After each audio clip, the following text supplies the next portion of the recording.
ভাইজান, আমার মেয়েটাকে তোমরা দেখে রেখো। আমার মেয়েটা বড় অভাগী, ছোটবেলায় বাপকে হারিয়েছে। এখন তো আমিও চলে যাচ্ছি। মা, এসব তুমি কি বলছো? তুমি আমায় ছেড়ে কোথায় যাবে মা? বোন, তোর কিছু হবে না, আমি তোকে শহরে নিয়ে যাব। হ্যাঁ, তোমার তো অনেক টাকা, এই মরা বোনকে তুমি শহরে নিয়ে যাবে। তার আগে আমি এই বাড়ি ছেড়ে চলে যাব। না না ভাবি, আপনি কোথায় যাবেন? আমাকে নিয়েও তো ভেবো না ভাইজান। আমি আর বাঁচবো না, তবে আমার মেয়েকে দেখে রেখো। মা, তুমি কখন থেকে কি সব বলছো মা? মামা, মা এসব কি বলছে? কাঁদিস না মা, কাঁদিস না, তোর মায়ের কিচ্ছু হবে না।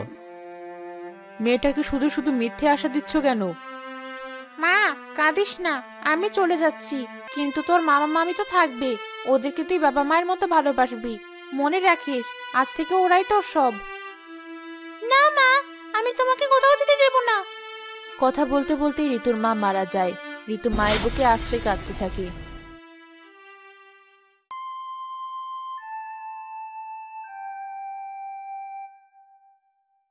এই যে মহারানী, মা তো মরেছে 2 দিন হয়ে গেল, এখনো মরা কান্না কাঁদলে হবে? ওই যে কলপারে বাসনগুলো পড়ে আছে, যা মেজে আন। ছি ছি ছি গিন্নি, তোমার মন এত ছোট? 2 দিন আগে মেয়েটার মা মরেছে, আর তুমি কি না এতটুকু বয়সে ওকে দিয়ে বাসন মাজাবে? হ্যাঁ মা, যাবো। তোমার যখন এতই দরদ, আমার জন্য একটা কাজের লোক নিয়ে এসো। আর শোনো, আমার বাড়ি কোনো হোটেল না যে তোমার ভাগ্নিকে আমি এমনি এমনি খাওয়াবো। যত সব উটকো ঝামেলা। মামি, তুমি মামাকে কিছু বলো না। আমি এক্ষুনি যাচ্ছি বাসনগুলো মেজে আনতে। হ্যাঁ তাই যা, আমি গিয়ে আরেকটু ঘুমিয়ে আসি। মা, তুই তোর মামের কথা কিছু মনে করিস না, জানিসই তো তোর মামি কেমন। না মামা, আমি মামির কথায় কিছু মনে করিনি। তাছাড়া মা তো মারা যাওয়ার আগে বলেই গিয়েছিল, এখন তোমরাই আমার মা বাবা। আমি যাই, বাসনগুলো মেজে আনি।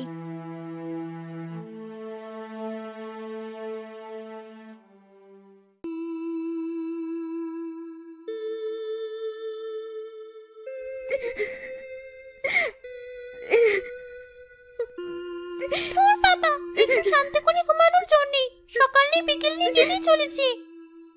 এমন কাদুরে শাকচুন্নি বাপের জন্মে দেখিনি। মরেছে তো 2 দিন হলো, এর মধ্যে এত কান্না। চল তো ছোট, দেখি কি হয়েছে।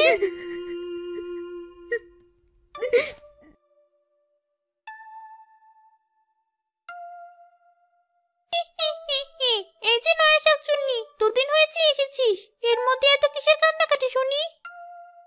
ওরে বাবা রে, শাকচুন্নি! গা থেকে দেখছি এখনো মানুষের গন্ধ যায়নি। নিজের মুখটা দেখেছিস? আমরা শাকচুন্নি হলে তুই কি আকাশের পরি নাকি? যা বলেছ বড় শাকচুন্নি। এই যে শোন, আমরা এখানে অনেক আগে থেকে থাকি, তাই তোকে সাবধান করছি। সারাদিন এমন ভ্যা ভ্যা করে কাঁদবি না তো, যত সব আদিক্ষেতা। আসলে আমার মেয়েটার কথা বড্ড মনে পড়ছে, তাই কাঁদছিলাম। ওর কথা শোন, মরে যখন গেছিস অমন মায়া কান্না কেঁদে কি লাভ? ওসব এখন ভুলে যা। ঠিকই তো, এখন ওই মানুষগুলো তো আমাদের আসল খাবার। আমরা যদি ওদের জন্য মায়া করি তাহলে বাঁচবো কিভাবে?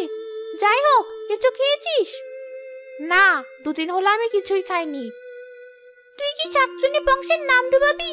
আচ্ছা দাঁড়া, আমার কাছে 2টো পচা ইলিশ আছে, আমি তোকে এনে দিচ্ছি।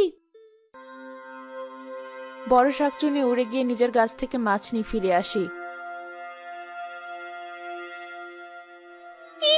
এবার খেয়ে নে দেখি। তো এই পচা মাছ খাবো কি করে? না না, আমার খেতে হবে না। দেখো দীক্ষিতা, ওনার এখন কড়াই রান্না করে টাটকা টাটকা ইলিশের ঝোল লাগবে।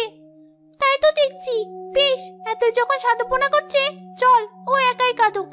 আমাদের তো আবার শিকার খুঁজতে হবে, ওর মতো না খেয়ে তো থাকতে পারবো না। 2 শাকচুন্নি সেখান থেকে উড়ে চলে যায়। না জানি আমার মেয়েটা কেমন আছে। এত দূরে এসে পড়েছি, খুঁজে খুঁজে গ্রামে যেতেও তো অনেক সময় লাগবে। না জানি আমি আমার মেয়েকে কখনো দেখতে পারবো কিনা।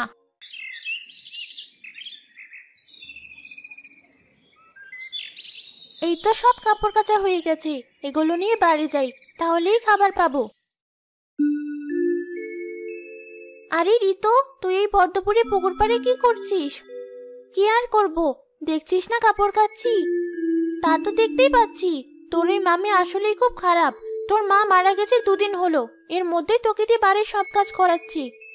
ওভাবে বলছিস কেন? মামি তো আমার মায়েরই মতো। ঠিকই বলেছি, তুই যদি তোর মামির নিজের মেয়ে হতি তাহলে কি তোকে দিয়ে এইসব কাজ করাতে পারতো? মা আর মামি কখনো এক হয় না। কি করব বল, আমার পোড়া কপাল। ছোটবেলায় সৃষ্টিকর্তা আমার বাবাকে তুলে নিল, এখন মাও নেই, আমাকে তো এসব করতেই হবে। কাঁদিস না, দে একটা বালতি আমাকে দে, আমি বরং দিয়ে আসি। 2টো বালতি নিয়ে বাড়ি ফিরতে তোর তো খুব কষ্ট হবে। স্বর্ণা ঋতুর হাত থেকে একটা বালতি কেড়ে নেয়। এরপর দুজন মিলে বাড়ির দিকে রওনা হয়।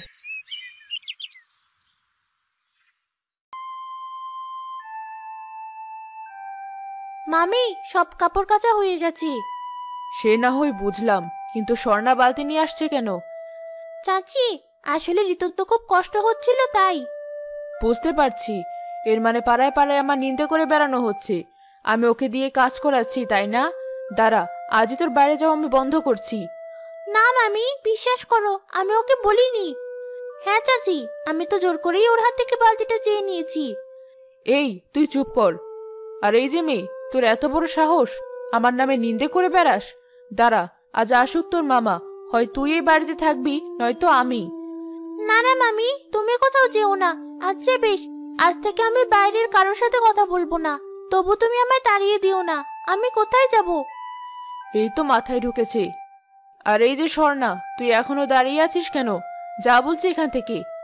হ্যাঁ হ্যাঁ যাচ্ছি, তোমার মতো মানুষের বাড়িতে আমি থাকতে আসিনি। এই ধরো তোমার বালতি।